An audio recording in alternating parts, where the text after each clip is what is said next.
It does reduce inflation. 40% of inflation is fueled by fossil fuels. No new taxes on families making more than, no new taxes on families making less than $400,000 or under. The inflation data in July was 0.0. So we are seeing inflation decrease. That people have every single day. Inflation is like a theoretical word that economists use. Freedom is back in style. Welcome to the revolution. Yeah, we're coming to your city. Gonna play our guitars and sing you a country song. Sean Hannity. The new Sean Hannity Show. More behind-the-scenes information on breaking news and more bold, inspired solutions for America. This is a special edition of the Sean Hannity Show.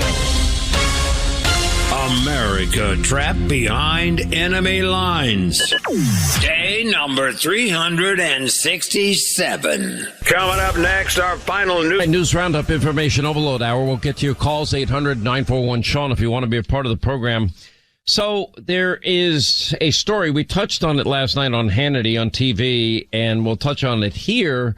And you would think in this woke world that something like this couldn't happen, but just the opposite.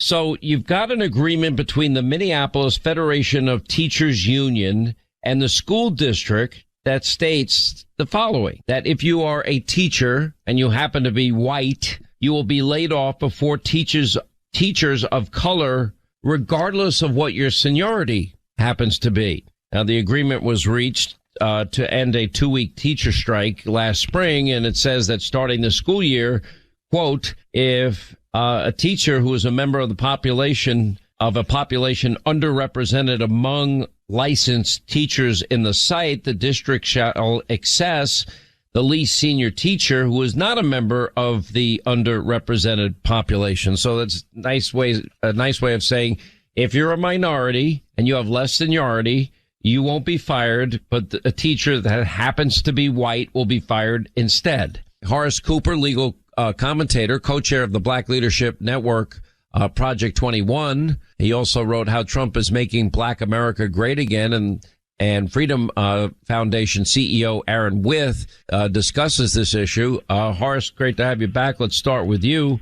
How can you in any other way describe this as anything other than just being pure, outright institutional racism?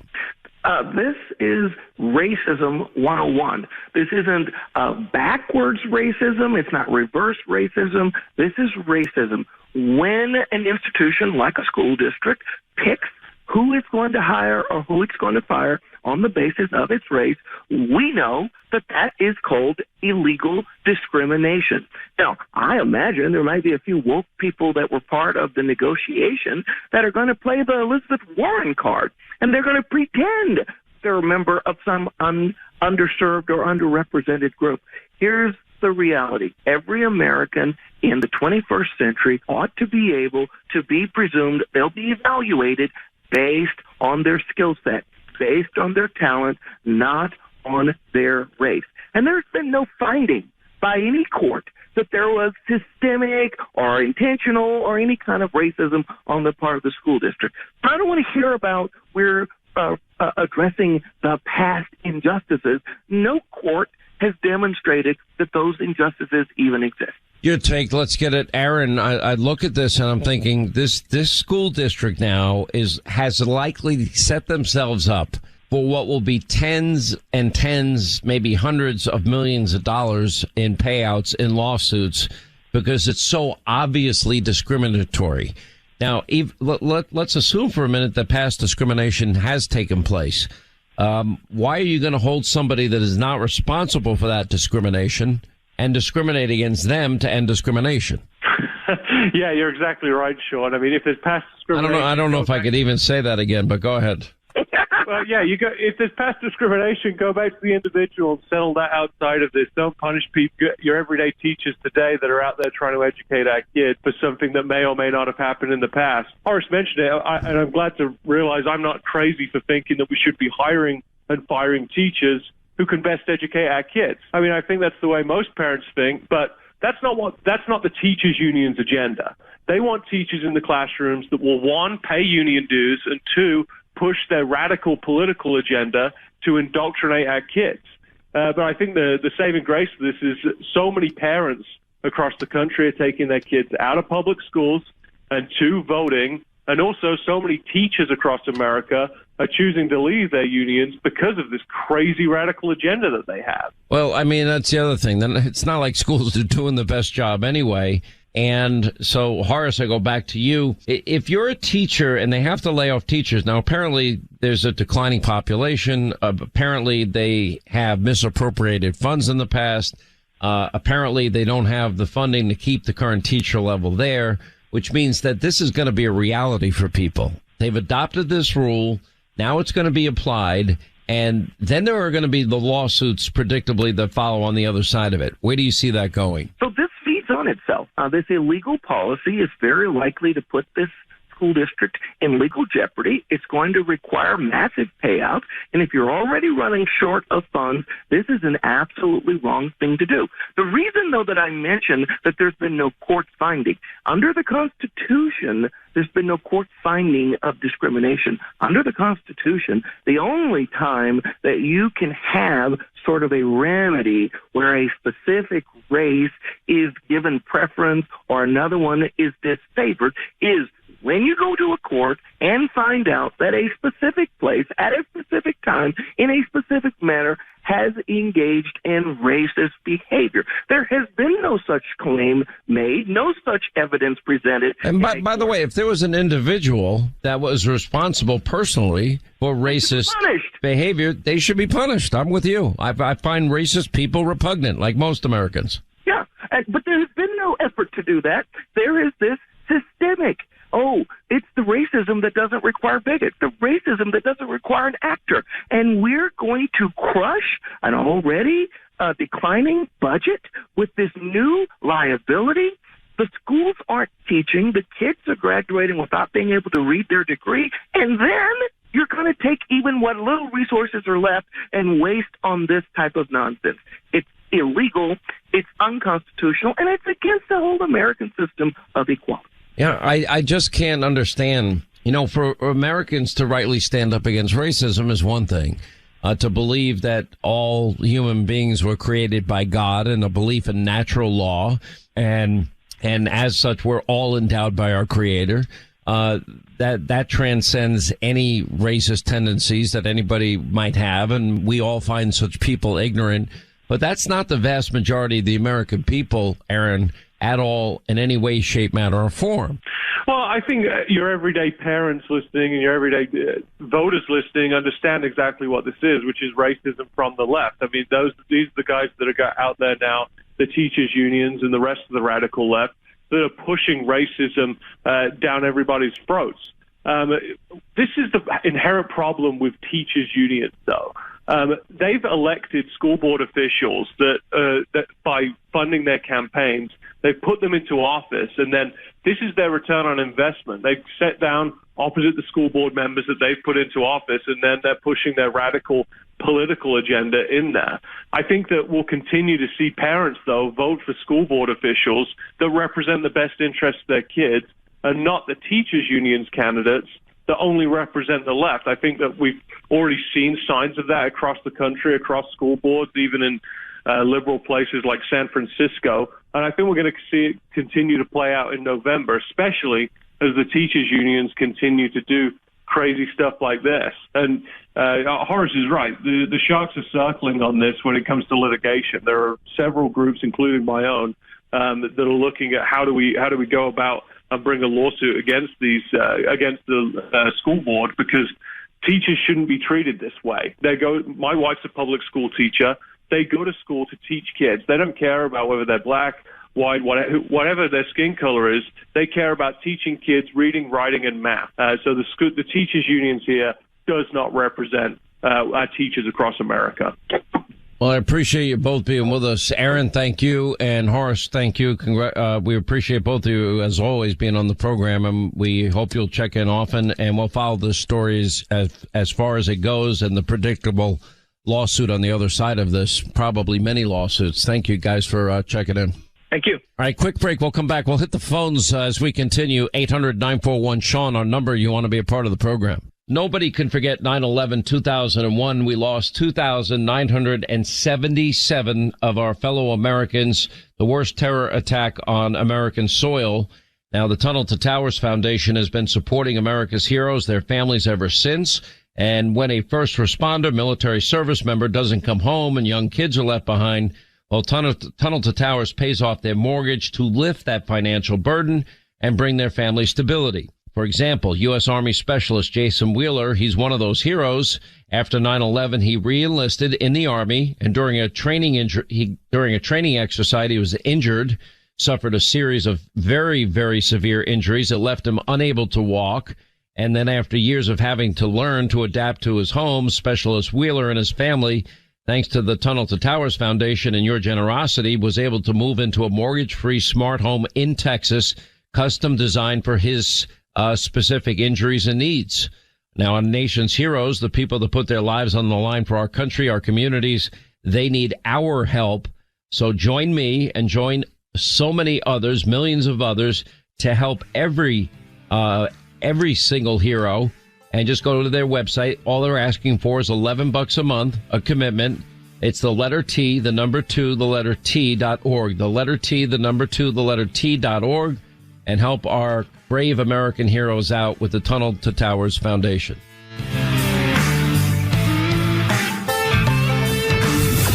Each and every day, Hannity's got something new. Sean Hannity is on right now. All right, let's get back to our phones. Glenn, San Diego, Kogo Radio. What's up, Glenn? How are you?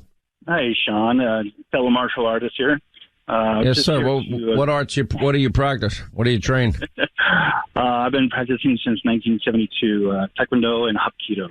Let me tell you something. Guys that do Taekwondo are very impressive. I bet your kicking is pretty superb. Yeah, it was okay at one time.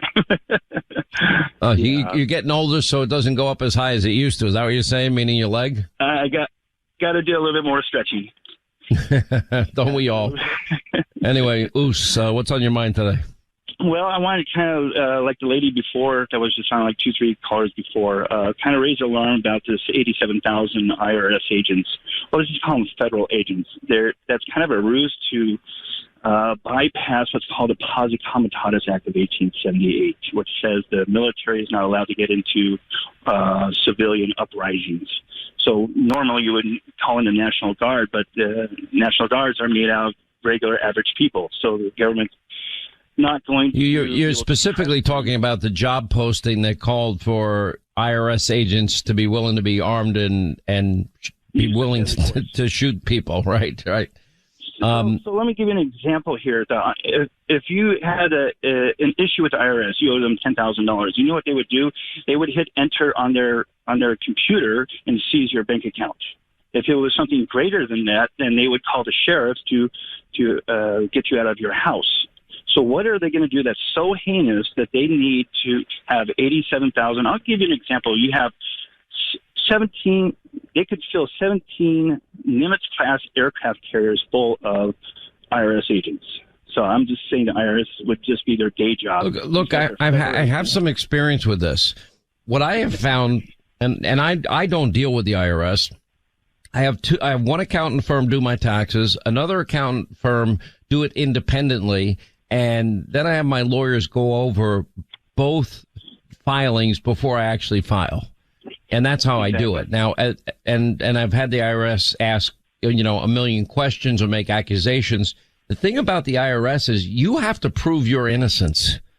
And we're always able to do that because we always pay our taxes. And but the amount of money that it takes to pay the accountants, they're wonderful people, but they cost a lot of money. And the amount of money you pay your lawyers, that also costs a lot of money. Now, granted, at this point in my life, there was a point in my life I'd never would have been able to afford this. At this point in my life, I can afford it, but it is just beyond a nuisance. It's outright harassment at some level. Right. But the challenge is, what are they going to, but they can do that all on the other side of the computer. They don't need to show up in person with an automatic weapon. So that's a good point. I don't think that's part of the job description, and the fact that we read that, a lot of people are like, what? Why is that part of that job description? Yeah, it's a little challenging. Let me give you one other thing, if you have a second here. In basic training, they would, in the old military, I don't know if they do it anymore, but, they would line everybody up and they would take the biggest, meanest, ugliest person and just drop him on his knees so that everybody else would stay in line. Well, I think that's what they're trying to do with Trump. He's the biggest guy that they can find, and they're trying to make an example out of him so everybody else will stay in line. Say, look, we can take out a president, we can take out a billionaire, just what we can do to you. Well, I mean, look, they'd love to go after high-profile people and get in public fights with people because then it intimidates other people into thinking that, oh, man, they're going to come after me. Look, I have a general rule as it relates to taxes and the IRS. And the general rule is to pay your taxes. There's no way around it. If you want to put your head on the pillow at night and have peace that these people are going to be banging on your door and harassing you, the best antidote is to follow the law. And I tell this to prominent public conservatives all the time because I'm like, if you don't pay your taxes, you're opening yourself up. And they will file and they will check your return. And if you didn't pay, you're going to be in a lot more trouble than the average person if you're a public person. And so my advice to everybody is pay your taxes. I'll get a number of calls every year about, well, this is really a legitimate deduction, but they might challenge it. What do you want to do? That's the call I get. And as a courtesy from my accountants, from my lawyers, whatever. And my answer is always the same. Just pay it. Just pay it. I don't need the money. It's not that important. Because, and it may sound like I'm capitulating. I'm not. I need to focus on my work. I just don't need to be engaged in a battle that's going to consume half my day every day. And that's what they can make life a living hell for people. I know that because I've seen it happen more times than I care to even mention. Anyway, appreciate the call, my friend. Pay your taxes and elect people that will lower taxes that'll make it easier for you. Interestingly, under the Trump administration, I ended up paying more taxes because high tax states like New York had the advantage of having their state and local tax deduction, the SALT deduction, which he limited to $10,000. It ended up costing me more money in spite of the Trump tax cuts because he's treating every state fairly. In other words, states that elect big tax and spend liberals should not be rewarded with tax deductions for states that elect fiscally responsible officials. Anyway, 800-941-SEAN, our number.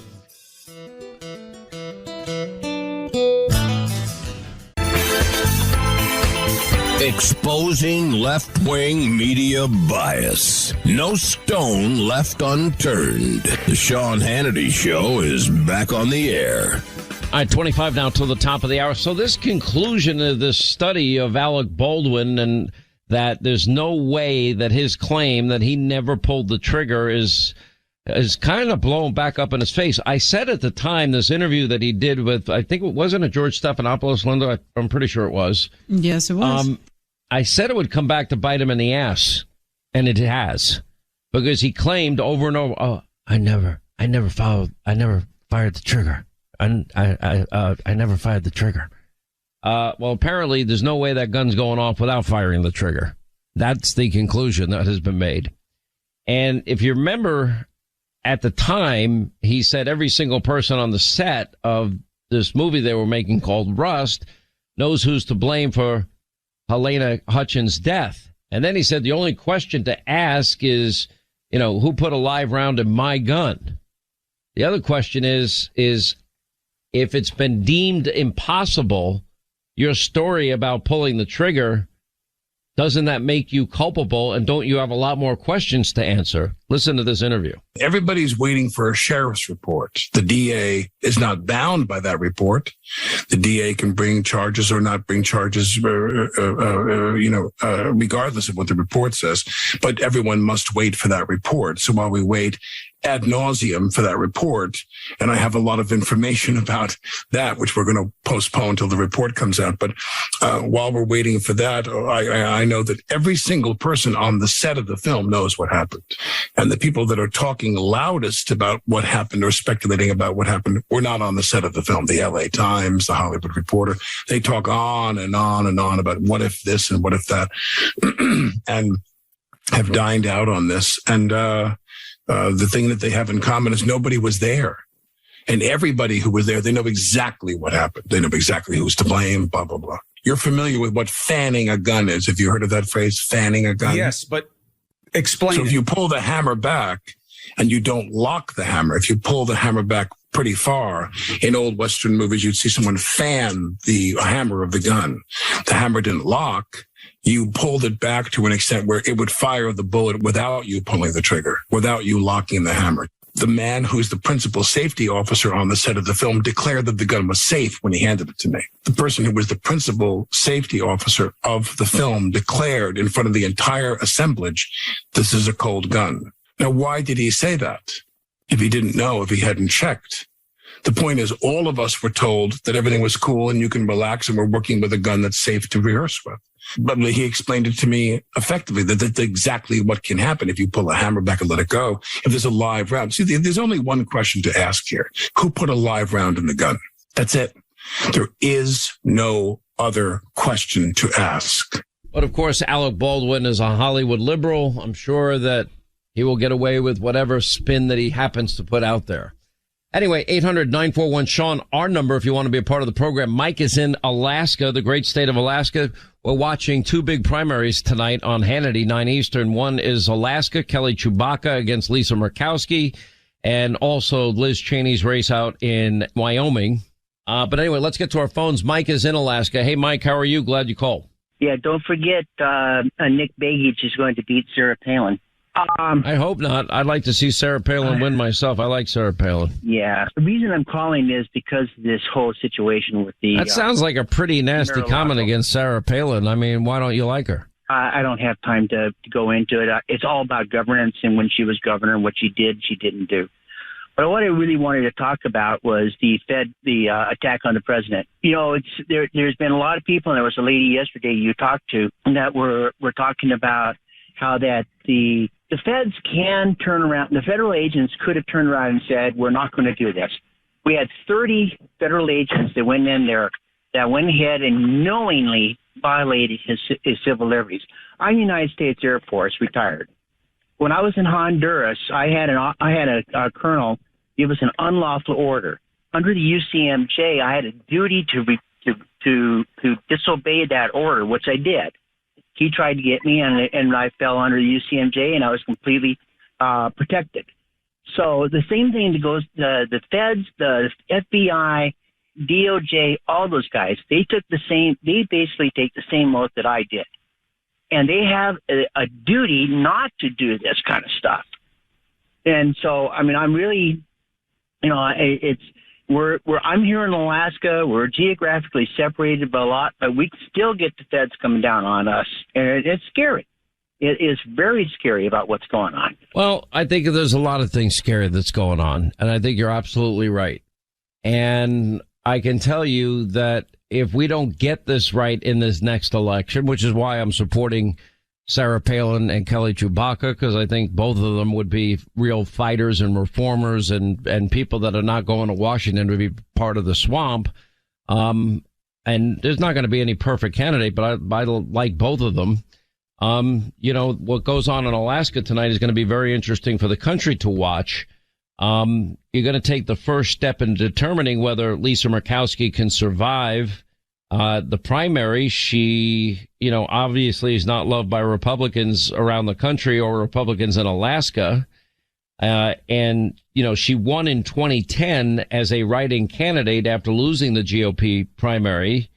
So we expect she's going to be in the top 4 in Tuesday's all-party primary. And the contest includes 19 candidates, including Murkowski. And Kelly Chewbacca probably has the best chance of beating her in that final runoff. You guys have a weird system up there of voting. You know that, right? Yeah, well, but here's the thing, and it's been brought out multiple times. When Lisa, last 2 times she won, She didn't even hit the 50% mark because last time she only hit 44%. Kelly Tshibaka is going to wax her. I mean, you drive around. I live out here in Palmer in the valley. You do not see a Murkowski sign anywhere. In Anchorage, you see a few, but Kelly has said she has circumvented the globe on flying all over the state of Alaska. She's been to Barrow. She's been to Bethel. She's been to Southeast. She's been to Fairbanks. She's been everywhere. And she gets good-sized groups of people that come listen to her. Her message is straight on. It's on. But here's the problem. You have a very strange system there. This is why Murkowski won in 2010 as a write-in candidate. Because, you literally have an all-party primary that includes 19 candidates, including Murkowski and Kelly Tshibaka. 19 is a lot, and then they're going to take the top 4 is my understanding, and then they'll have a runoff, correct? Correct. And so I think it's going to be really interesting to see how that Kelly, and then Lisa may take her toys and run independently, which she did in 2010, right? No. Run as a write-in candidate as she did in 2010. No, she can't. No, she couldn't. Because if Lisa is in the top 4, which all indications are she's going to be in the top 4, then that's all she can do. She can't run anything else. She can't pull a Joe Miller again. This is all or nothing for her. And I think Kelly let's hope it's nothing. Oh yeah, and it's going to be nothing. I think that there's because you're going to have, and all indications right now are looking like it's going to be Kelly number 1, Lisa number 2, probably a libertarian or an independent number 3, and a Democrat in number 4. And I think Kelly is going to win this and win this big. And I don't know if she's going to win first round, but she sure as heck she'll end up winning second round. Very greatest worst case scenario, she'll win on third round. Look, I want to watch this closely. I give a little more flexibility to Governor Palin. Governor Palin, when she was thrust into the national spotlight, when she was chosen as the VP candidate with John McCain, was so unfairly treated. And I got to know her and her family at the time. And I just feel like they just set out to destroy this woman. And to her credit, she stood strong.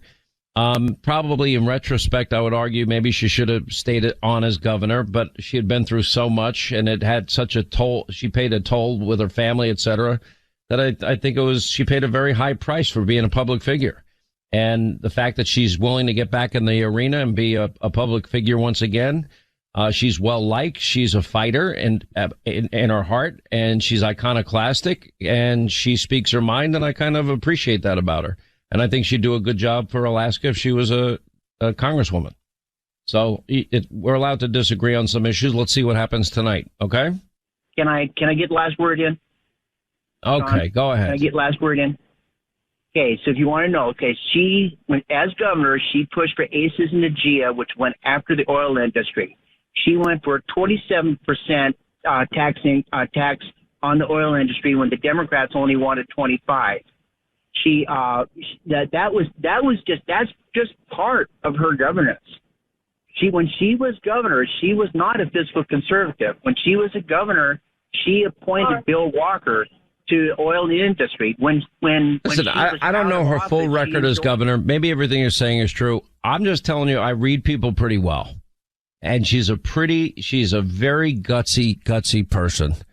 And I think whatever maybe, I don't think she was as sophisticated in conservative thought, ideology, philosophy, et cetera, at the time. But I think she has, evolved into a very, very powerful and conservative political voice. And, let's see what happens. I think she would be a good congresswoman. If she gets elected and she's not in 2 years, call me back and tell me I'm a jackass and then beat me up on the air. Okay. I will. Don't worry. You won't be the first person to do that. That you'll be like, get in line. There's a ton of people that do that. Anyway, appreciate it. Thanks, Mike. 800-941-SEAN, our number if you want to be a part of the program. Brian is in South Dakota. Brian, how are you? Glad you called. I'm doing good, Sean. How are you doing? I'm good, sir. Hey, what's your dog's name? Information over here. By the way, your dog sounds like Killer. We should rename the dog Killer. What's your dog's name? Dog's name's Max. And what kind of dog is Maxie? Max, a German Shepherd. Max, I'm going to rename Max. Call him Killer. Call him Killer. We'll do that. Max sounds like a killer to me, but go ahead. Yeah, he's full of action. Hey, I wanted to bring something to you and your listeners' attention. Over here in the Black Hills, there's a lot of action going on for lithium. And what I've discovered, in the 5 miles below Custer, I don't know if you're familiar with the area, there's a foreign mining company that's posted 148,000 claims. From Custer to Crazy Horse, another foreign company's posted about the same. And from there to Deadwood up through Mount Rushmore, there's almost 500,000 claims posted right now. Now, why would we be allowing foreign countries to mine our natural resources? Well, in my research, what I found was a couple of weeks ago, Biden did a executive presidential wartime act to encourage the research on lithium and the extraction here in America, and put $7 billion on the table. So from there, these guys have jumped at it. A couple of them are brand new foreign companies, so they're subsidiaries of something else. But it's all seems to be going real fast here, and nobody knows anything about it. Any local agencies, even the state agencies that I've checked with, don't know anything. I'll tell you what I'm going to do. I'm taking notes. I'm going to ask your governor, Kristi Noem, about it. And just like the communist Chinese are buying up farmland and ranch land, specifically near many strategic military bases we have, that sounds to me like a practice that needs to stop. And it sounds to me like the government needs to step in, and the government needs to give them their money back and buy back our natural resources. That's what it sounds like to me. But we'll look into it, I promise, okay? Okay. Well, also what I've learned is when you're mining in the national forest, there's no royalties for the government, and it's wide open for these guys. I need to while I got you, on the Recession Recovery Act that was passed on Friday, he gave the EPA a bunch of money to add staff and to speed up the permit process for lithium mining in our area. Oh, I believe it. Well, I'm going to look very, very closely at all of what you're saying, and then we're going to get in touch with Kristi Noem. We have a good relationship with her. She'll come on radio, TV anytime we ask, and I'll find out from the governor herself what she might be able to do about it. Okay? Appreciate the call.